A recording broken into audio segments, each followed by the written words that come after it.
Ini ada contoh tabel berisi nama depan, nama belakang, jenis kelamin, asal kota. Ini ada satu kolom yang sengaja saya kosongkan.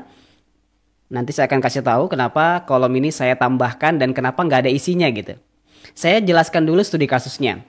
Jadi untuk 4 sel kosong di bawah ini, nanti kita bakal isi sesuai dengan kebutuhan. Adapun nama depan sama nama belakang ini akan kita isi dengan ini. Nama depan ini, nama belakang ini. Ya. Nanti jenis kelamin sama asal kota itu bakal kita kerjakan pakai rumus atau kita munculkan pakai rumus. Wah, thank you banget nih yang sudah support tap-tap layar ya. Nah, pertama mungkin kita masukkan dulu nama depan sama nama belakang ya. Kita pakai data validation. Kalian klik dulu di sel nama depannya karena ini dulu yang mau kita input. Kemudian klik di data. Lalu di bagian data tool ini, kalian klik aja panah bawahnya untuk menampilkan lebih banyak pilihan lagi. Nah, silakan kalian pilih di data validation. Yang ini ya, ini munculkan data validation kelihatan di layar ya. Saya klik data validation, nanti akan muncul kotak dialog seperti ini. Nah, di sini kita akan coba membuat daftarnya yang mana nanti akan muncul di bagian sel nama depan dalam bentuk drop down list. Atau dalam bentuk tombol daftar pilihan gitu ya. Kalau kita klik nanti muncul semua nama depannya siapa saja. Caranya adalah di bagian allow kalian klik aja panah bawahnya. Jadi kalau misalnya kalian ngelihat model panah bawah kayak gini, ini sebutannya adalah drop down list ya atau daftar pilihan. Kalian klik lalu pilih di bagian list ya. Jadi ada banyak banget nih pilihannya. Kalian pilih aja list karena list ini nanti akan berfungsi untuk model daftar ya. Klik, lalu di bagian source-nya kalian klik dulu satu kali. Nah, silakan. Karena kita pengen menampilkan di bagian sel nama depan, maka untuk source-nya nanti itu kita bloknya di kolom nama depan juga. Yaitu yang ini. Oke? Habis itu kalian klik OK, maka nanti akan muncul di sini tombol drop down list-nya. Kalau saya klik, maka seluruh nama depan yang sudah saya blok tadi akan muncul di sini. Aris, Sugeng, Sofyan, Asrawati, dan seterusnya. Oke, kira-kira untuk tombol drop down listnya, apakah kalian sudah mengetahuinya atau sudah bisa? Kalau sudah bisa, coba komen bisa, biar saya lega gitu ya, melanjutkan ke pembahasan berikutnya. Nah, cara yang berikutnya di nama belakang juga bisa kita terapkan ya, sesuai dengan cara di nama depan tadi. Misalnya, kalian klik dulu nih nama belakang ya, klik selnya, terus masuk di data. Sama, diulangi lagi tahapannya, klik data tool. Nah, setelah itu kalian pilih data validation-nya. Next, di bagian allow-nya ganti jadi list. Lalu, di source-nya kita klik dulu satu kali. Kemudian, kalian silakan blok kolom nama belakangnya. Nah, kayak gitu aja cukup mudah ya caranya. Kalian klik OK atau Enter, nanti akan muncul juga drop down list nama belakangnya. Ya, jadi yang pertama tadi berisi nama depan, yang kedua berisi nama belakang. Nah, kenapa judulnya adalah VLOOKUP kriteria lebih dari satu? Karena acuan kita nanti ini, nama depan sama nama belakang.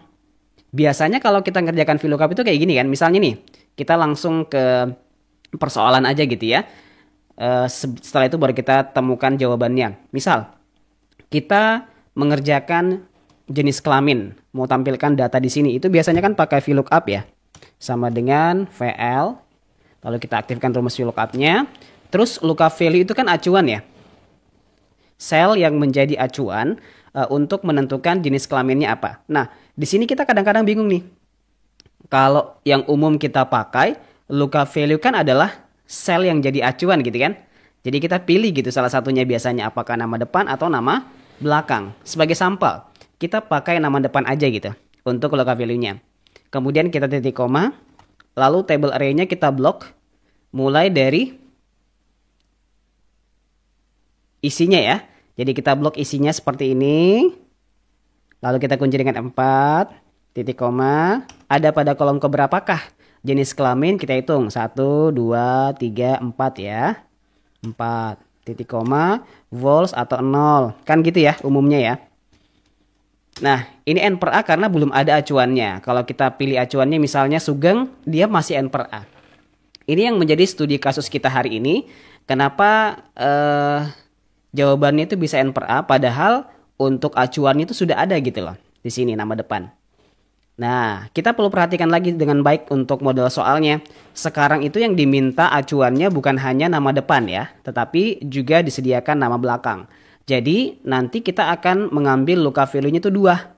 Nama depan sama nama belakang. Supaya nanti jenis kelaminnya bisa muncul. Jadi, kalau kita cuma ngambil satu acuan aja, nggak bisa. Dia nggak akan bisa ngedeteksi jenis kelaminnya apa, asal kotanya di mana. Oke? Nah, sekarang kita coba menggunakan rumus yang tepat untuk bisa mengerjakan soal ini atau studi kasus ini. Contoh saya pilih di sini nama depannya Sugeng, berarti nama depannya Wahyudi ya. Oke, nama belakangnya Wahyudi. Saya pilih Wahyudi. Jadi harus sepaket ya, sesuai dengan nama depan dengan nama belakangnya. Nah, kalau kita misalnya menggunakan cara ini menggunakan cara ini juga masih belum bisa sempurna rumusnya. Contoh, kita langsung ke case aja ya. VL, aktifkan. Lookup value-nya misal nih, kita klik nama depan sebagai acuan pertama. Biasanya, kalau kita kepengen menambah lookup value atau acuannya itu lebih dari satu, itu boleh kita tambahkan dengan simbol dan kan.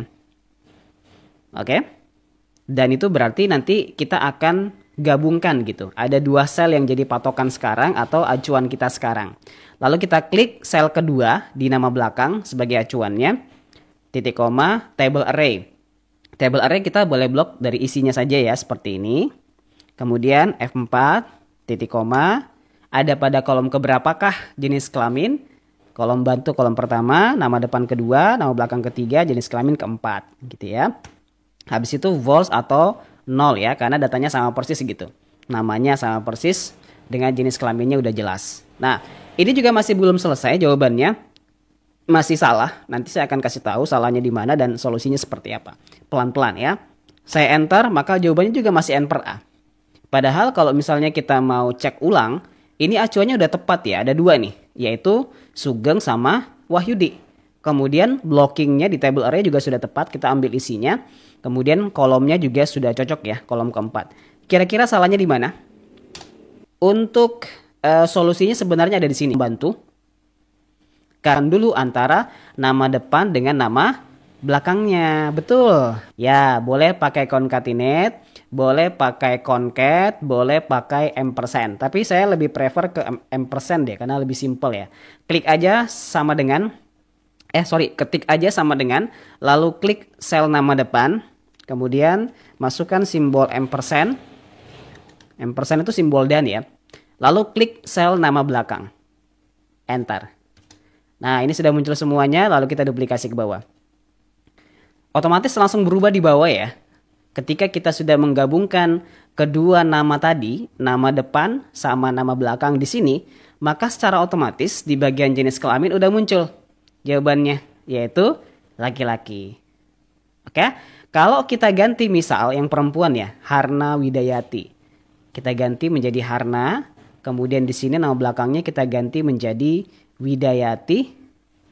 Nah, muncul juga perempuan.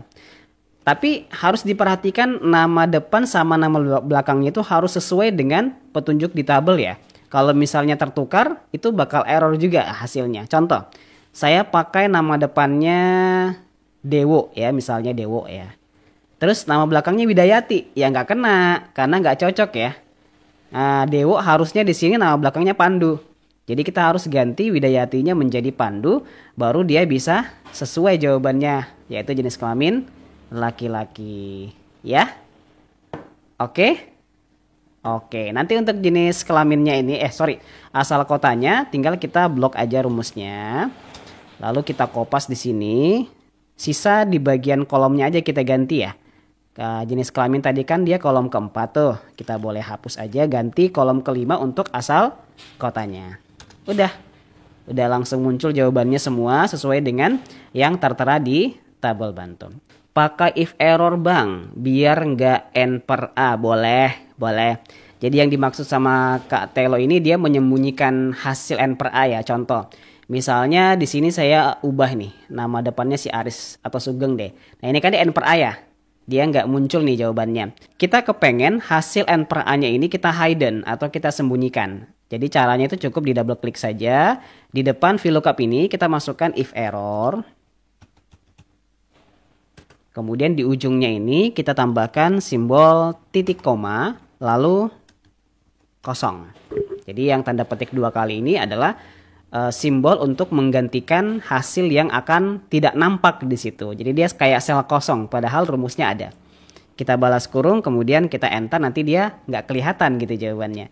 Begitu juga dengan yang di sini. Kita tinggal tambahkan aja if error. If error. Di ujungnya kita klik, tambahkan simbol titik koma, lalu tanda petik 2 kali. Dah. Kita enter, nanti jawabannya akan kosong. Padahal kalau kita cek ya, klik 2 kali, rumusnya ada. Nanti kalau dia sesuai jawabannya ya, antara nama depan dengan nama belakang, karena nama depannya adalah Sugeng, nama belakangnya berarti Wahyudi ya. Kita ganti menjadi Wahyudi. Mana Wahyudi? Ini.